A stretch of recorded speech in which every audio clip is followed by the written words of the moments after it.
Hey everybody, and Merry Christmas. Bill Faeth here from Build Short-Term Rental Wealth. Thank you for joining me today. It is the official opening day of summer booking season. That means it's Christmas Day. Hopefully you guys have had an incredible morning with your families, opening presents. Actually, we just got done opening presents right over there. I've got this brand new digital board that I got as a Christmas gift that I'm going to be using in our inner circle training. So I wanted to kind of break it out today. Let my daughter get a little crazy up here this morning. But today is the official opening day of summer booking season. This means that you need to be fully prepared to start taking summer bookings as of today. Search volume increases. People are getting vacations for gifts on Christmas. That's why we need to be prepared. That's why I sent out the email yesterday. Ironically, I did get one person that replied and said, "Hey, thanks, but I'm fully booked for next summer." That's a problem, to be very honest with you, if you are in this business to maximize your financial return. If you are booked out through summer now, you have left an incredible amount of opportunity financially on the table. And that's kind of what I want to talk about today. I'm going to go over a few things with you to get fully prepared. If you have not transitioned out of winter season, like if you do Christmas or whatever, today's a day to literally should have already done it if you've been booked through the holidays, but if you haven't, number one is make sure that you update your listing. So the first thing that I want you to do is update. You need to update your listing. So if you have Christmas stuff on your listing, you need to remove that, and you need to move that into the beach photos. You need to move that into the national park photos. You need to move it into the summer season. Rearranging our photos is something that we should be doing on a consistent basis, but now it's extremely important. We transition out of summer season, we transition into summer season, out of winter season. For me, at the majority of my properties, I've been booked all the way through the holidays, probably for the ones, even the beach properties. Actually, I just got my last booking at my lowest performing beach property a couple of days ago after Christmas. But once I got booked to Christmas, around Thanksgiving, beginning of July, that's when I'd start the transition into summer bookings. So number one is make sure you update your listings in the summer. Number two, and this is going to be part of the lengthy discussion, is going to be pricing.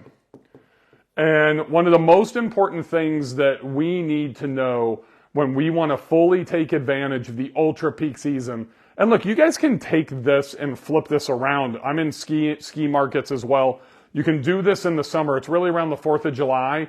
Is the opening day for ski season bookings, for winter bookings. So Patrick, I'm not leaving you guys out in Joshua Tree. You can do these exact same things.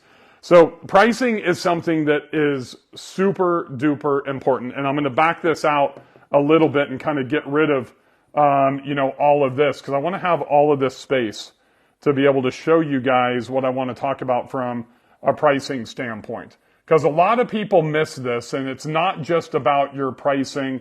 A lot of this has to do with our rankings and all that type of stuff. So I'm going to get rid of all of this here. My daughter did this. She'll probably get mad at me for getting rid of it. I'm sorry to have my back to you, but I want to have this space. I'm going to leave the beautiful little Christmas tree over here that she drew. I'm not that good by any means. And we're going to dive into some revenue management basics here for all of you that are here. Because pricing is one of the biggest things that we need to look at when we are trying to take advantage. So as we dive into revenue management, the first thing is going to be booking lead time. Got to quit hitting this button. You need to know what your booking lead time is. If you don't, and you are a Price Labs user, you can get this inside of the Price Labs weekly reports.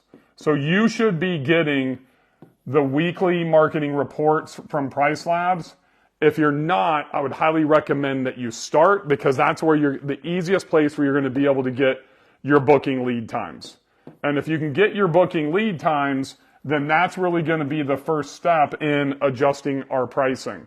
So if you are 100 days on your booking lead time from today, we've got a week till the end of the year, which gives us 93 days. So essentially that is January, February, all of March, and about a week into April is going to be that 100 days. So this is going to pull all the way into April.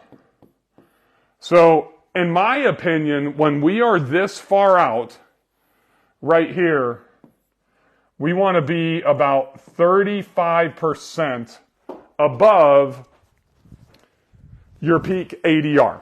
If we are 35% above our peak ADR, and a lot of you are doing 3-night minimums, 4-night minimums, you're not doing like Saturday to Saturday. So if you do have a super property, and you are 100% certain of that based on historical data, and you know that you can pull some 7 days, and then you might drop to a 4-3-2 or a 3-2-1 strategy as we get closer to the summer, now's the time to not only have a 35 to 40% above your mega rate, but we also want to be at a 7-day. If you are a 4-day minimum during the summer, I want you to raise to 7 days.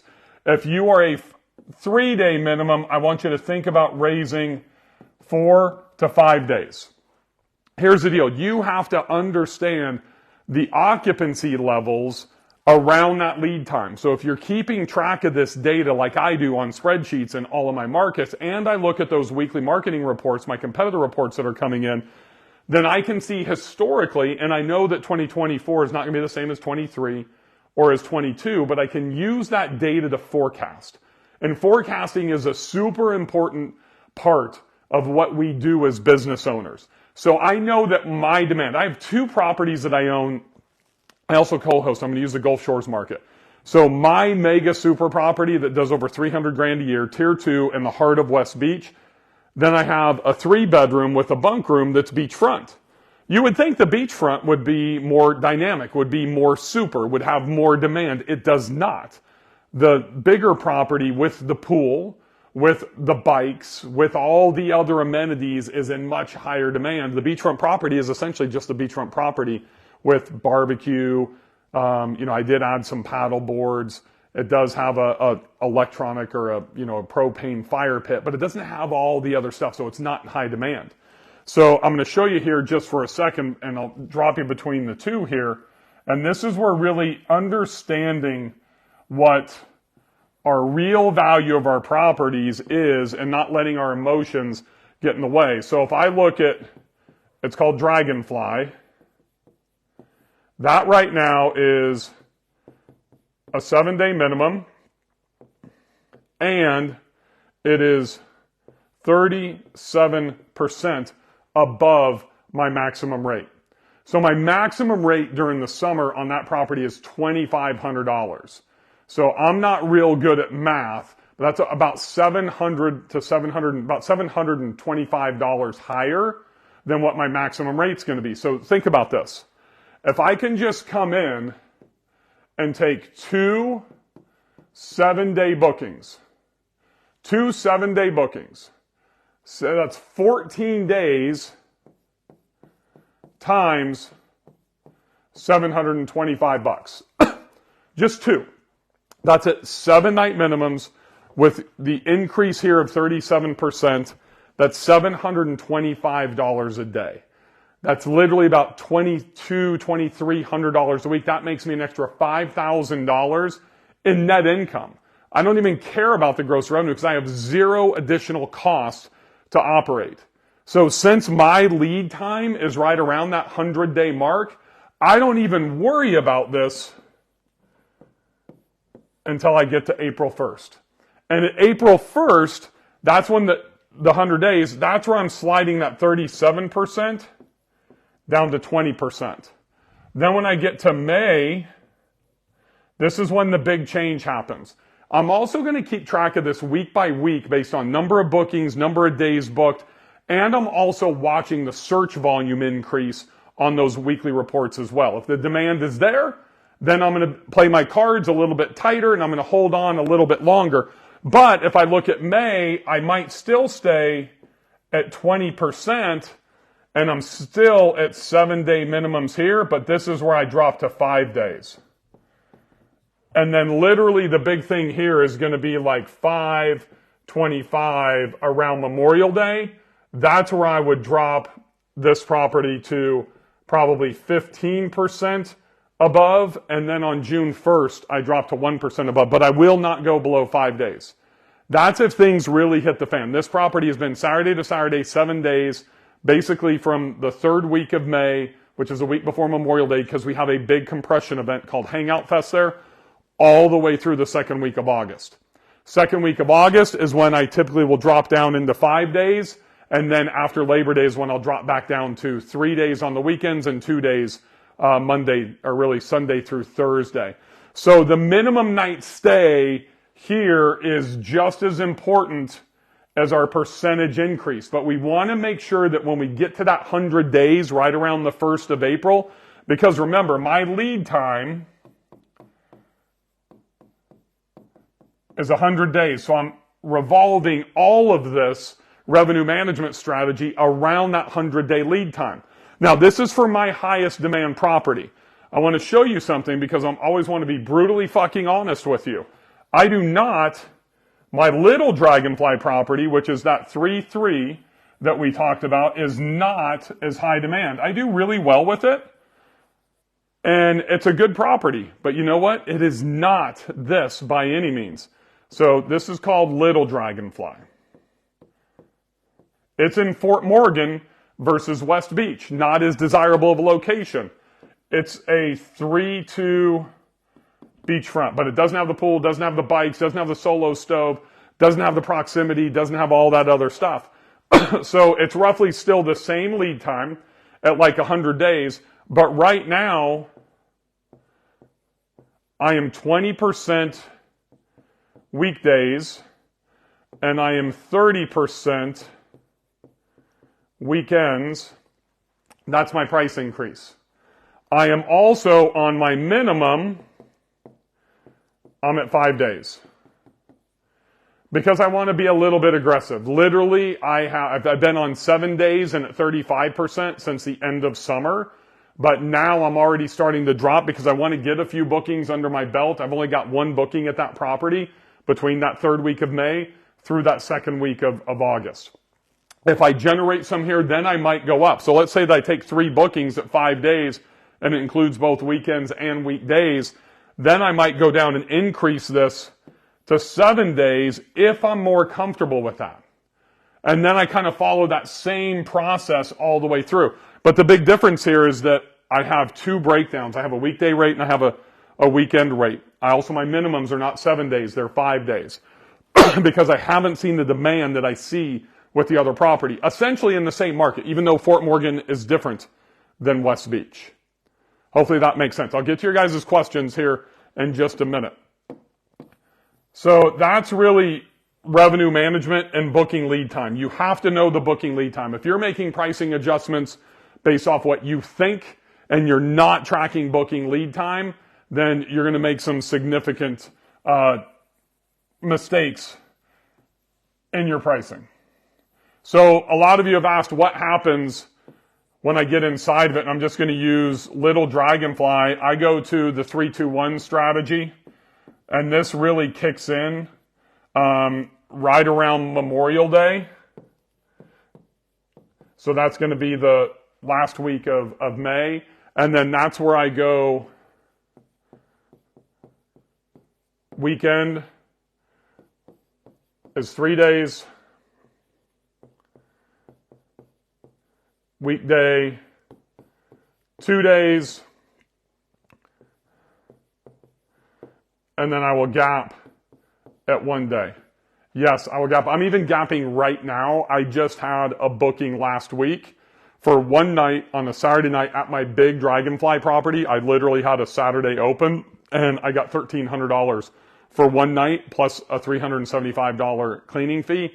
What is that, $1,675? That tremendously impacts my cash flow. That's where I use the gap. Here, I have all of this set up in Price Labs or OwnerRez, depending on what you're using. You can do it in Beyond, you can do it in Wheelhouse. But I'm also increasing this at plus 25%.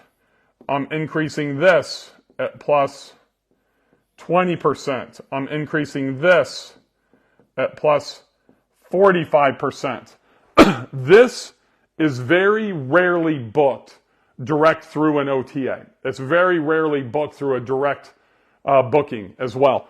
The majority of these here, these gap nights that are at the 1 night stay, are typically booked through my upsell and downsell system that I have. That's inside the Superhost library, my most cost-efficient product if you guys have it. It's how to upsell and downsell. And I'm not even selling this on a full day to most people. I'm typically selling this at about 50%.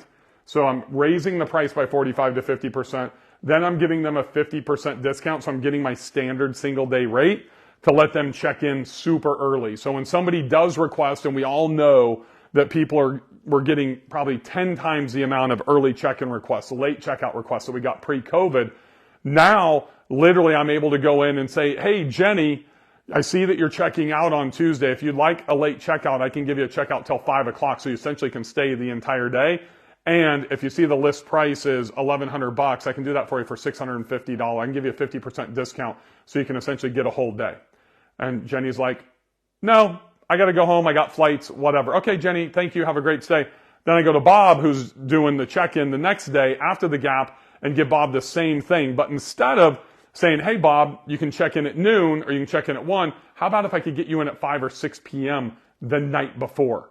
That is the upsell and the downsell. There's very specific language, timing on both ends. Once again, you can check that out in the Superhost library.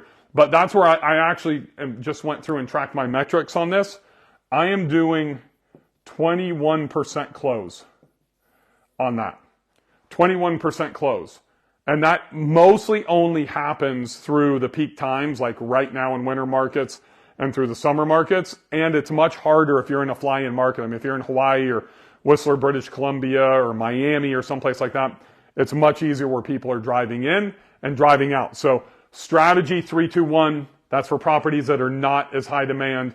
Hopefully that helps you guys as well. Hey, anybody get anything great for Christmas? I want to show you what I got for Christmas. I've been wanting these since I was in high school. Give me 1 second. I'm going to grab them for you. I want to know what you guys got for Christmas as well, because I love Christmas. And all my guy friends will appreciate this. This is my first pair of basketball shoes when I was playing basketball in high school. Legit. Jordan 1s. Been wanting those forever. Pretty excited about those. Too bad it's raining outside, but can't wait to check those out. That was on my Christmas list, and pretty excited to get that. Look, another thing, and I know we talk about this a lot. This is not about updating your photos. This is 100% about having the best. It is not good enough just to have good photos, folks. I can tell you that I am updating every one of my properties across the country. I literally had Andrew Keller go shoot my Banner Elk property, and literally my December and January for 2023, right now that we're in, I'm going to close out this month up, I think it's 27% over last year, and I'm already 23% up in January. That is a summer market. I'm not on Sugar Mountain, I'm not on Beach Mountain, but because of how amazing the photos are, everything's changing. I just had him shoot those 2 properties I showed you in Gulf Shores. Those are going to get updated tomorrow, right in time for the opening day for summer booking season. I've got a brand new renovation property that's just got completed yesterday in Gulf Shores. Bria's flying down in 2 days to get everything staged. Then I've got a high-end photographer coming down there to shoot it, while Andrew is shooting 2 properties that I have in the Outer Banks, getting those ready. So one of the things that I see people do, unfortunately, is you really try to do it cheap as possible.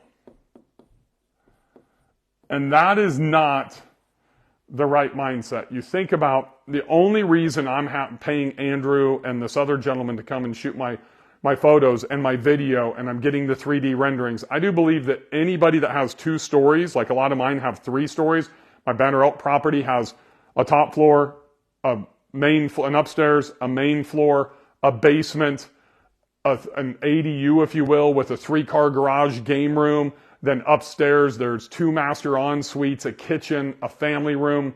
There's a lot of stuff that confuses people. And I want you guys to understand that confusion leads to a no. So when you're really looking at listing optimization, it's not just about increasing your rankings. It's about eliminating confusion so we can get a yes. And one of the big things are, if anybody has to ask you details about your property before they book, that's leading them to making a decision of no. It's our job to fix this. So the best photos, the best, is what you need. If you want to be like my #1 super property, you need to invest into the best photos possible.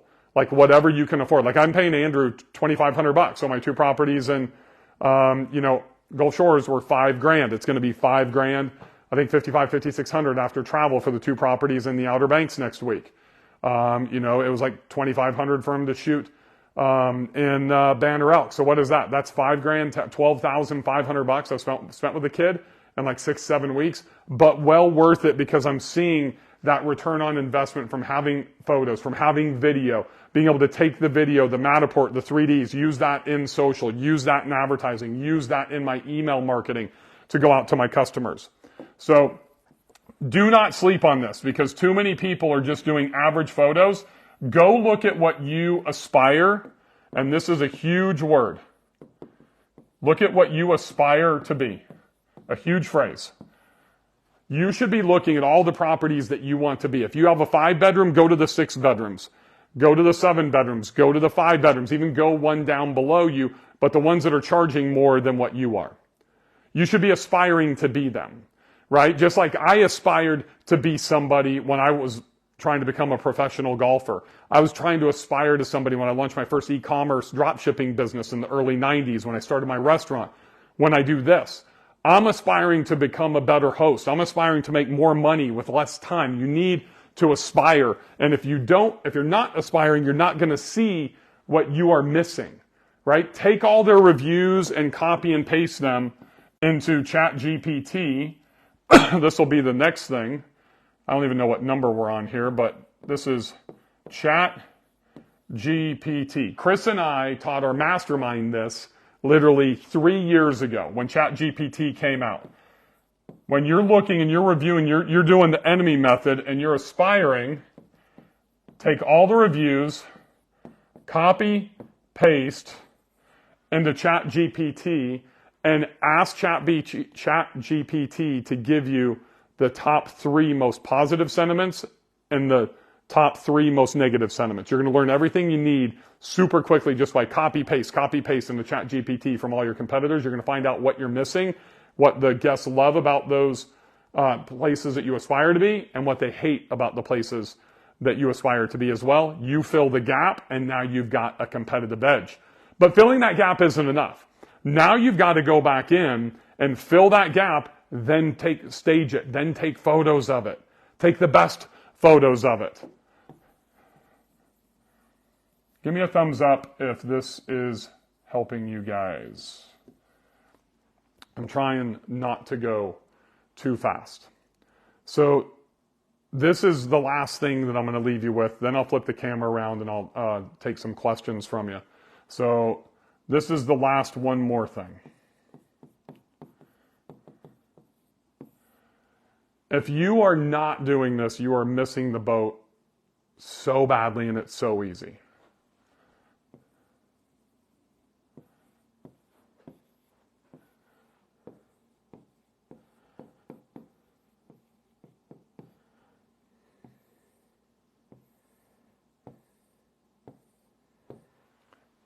Send an email to all your past guests.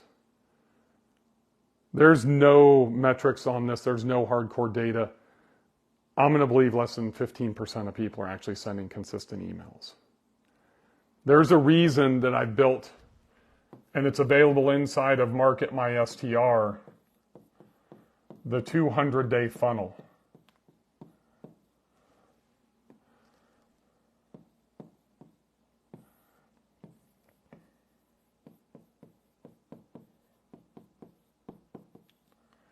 is there. It is ready. I prompt you, tell you exactly what to say. It's all built out. You put it in. That may seem like a huge undertaking. It's not. This moves the needle. Anytime that I need to make money, I send an email. Anytime that I have open dates, I send an email. Anytime that I'm transitioning into a new season, like today, I'm sending an email. We're not sending it to sell them. We're not giving them a 10% discount. We're giving them a life experience. We're helping that guest. Hey, have you thought about your summer vacation? Understand that most of the high demand properties sell out at ABC. That's urgency, right? By about April, May. We just opened up, just send an email that says, hey, we just opened up our property for summer bookings. Doesn't matter if you're in northern Michigan or if you're at the beach down in 30A. If you don't have an email list, I'm going to tell you the most important asset in any business is your email list. You should get StayFi and start collecting emails.